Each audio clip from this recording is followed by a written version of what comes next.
മത്സരം കഴിഞ്ഞ് വരുന്ന വയ്യ. അപ്പ ഒരു കറുത്ത പൂച്ച ബട്ടൺ ചാടിയത്. ഇനിയിപ്പോ എന്താവോ എന്തോ. എന്നാ നോക്കാം. എല്ലാവർക്കും എന്റെ നമസ്കാരം.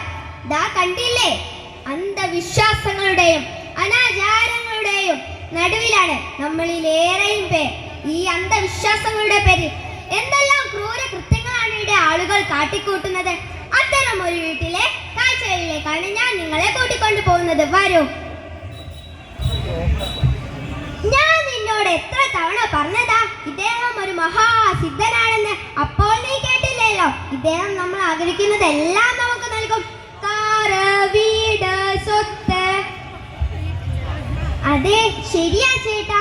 നമുക്കും വേണ്ടേ ഒരു വലിയ കാറും വീടും സ്വത്തൊക്കെ. അപ്പുറത്തെ ലീല ചേച്ചി കൂട്ട് നമ്മളിവിടെ നേരത്തെ വരേണ്ടതായിരുന്നു. വാ, സിദ്ധനെ കാണാം. നമസ്കാരം.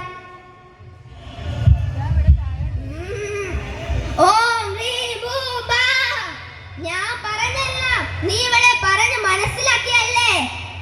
നീ വന്നു അല്ലേ? നീ ആഗ്രഹിക്കുന്നത് എല്ലാം നിനക്ക് കിട്ടും. പക്ഷേ അതിന് ചാത്തന്റെ പ്രീതി നേടണം. അതിന് ബലി നടത്തണം, മനുഷ്യ ബലി. മനുഷ്യ ബലിയോ? അതെങ്ങനെ? അതെ, മനുഷ്യ ബലി തന്നെ. പുറത്തെങ്ങും തിരിയണ്ട.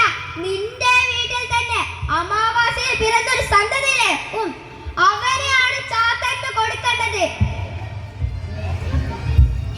നമ്മുടെ മോനെയോ?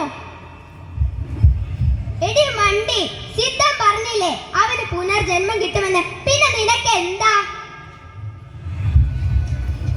എങ്കിലെല്ലാം വേഗം പോയി ശരിയാക്കിക്കോ. അടുത്ത വെള്ളിയാഴ്ച സമയം രാത്രി 12 മണി ഞാൻ വരും. ഇതൊന്നും അറിയാത്ത ആ പാവം കുഞ്ഞ്. അച്ഛനും അമ്മയും വന്നിട്ടല്ലോ. ഇന്ന് എനിക്ക് പുതിയ കാറ് കിട്ടല്ലോ. നീ ഇതൊന്നും അവനെ അറിയിക്കരുത്. ഒരു കാര്യം പോലും അവൻ അറിയാൻ പാടില്ല. വാ മോനെ, അച്ഛൻ പുതിയ കാറൊക്കെ വെച്ചിട്ടുണ്ട്, നമുക്ക് കളിക്കാം. അങ്ങനെ ആ വെള്ളിയാഴ്ച എത്തി. സമയം രാത്രി 12 മണി.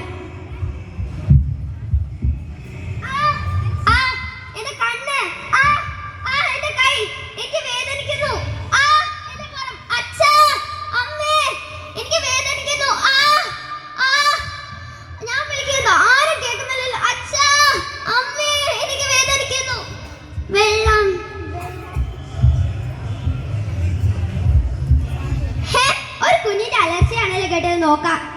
ഹോ, ഒരു കൊടിയ മന്ത്രവാദമാണല്ലോ. ഹലോ, എസ്.ഐ. ഷിബു സാർ അല്ലേ?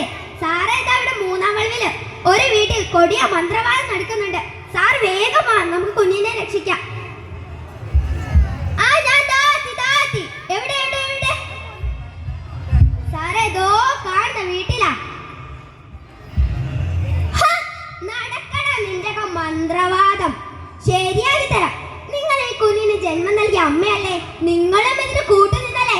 ശരിയാക്കി തരാം എല്ലാത്തിനെയും. ഇനി നിന്റെ ജീവിതം ഇനി ജയിലിലാ, ജയിലില്. സാറെ, വേഗം പോയ കുഞ്ഞിനെ രക്ഷിക്കേ. ദാ കണ്ടില്ലേ, അമിത വിശ്വാസത്തിന്റെയും അനാചാരങ്ങളുടെയും പേരിൽ സ്വന്തം കുഞ്ഞിനെ പോലും ബലി കൊടുക്കാൻ തയ്യാറായ മാതാപിതാക്കൾ. നമ്മുടെ നാട്ടിൽ കഴിഞ്ഞ ദിവസം ഉണ്ടായ സംഭവം നിങ്ങൾ അറിഞ്ഞു കാണുമല്ലോ. മരിച്ചുപോയ തന്റെ പിതാവ് പുനർജനിക്കുമെന്ന് വിചാരിച്ചു ഒരു പിഞ്ചു കുഞ്ഞിനെ ബലി കൊടുക്കാൻ തട്ടിക്കൊണ്ടുപോയ സംഭവം. ഇത്തരം അന്ധവിശ്വാസങ്ങളും അനാചാരങ്ങളും നമ്മുടെ സമൂഹത്തിൽ നിന്ന് തുടച്ചു നീക്കാൻ സമയം അതിക്രമിച്ചു കഴിഞ്ഞിരിക്കുന്നു. അതിന് നമുക്ക് എല്ലാവർക്കും കൈകോർക്കാം. നന്ദി, നമസ്കാരം. ശ്രദ്ധിക്കുക. LP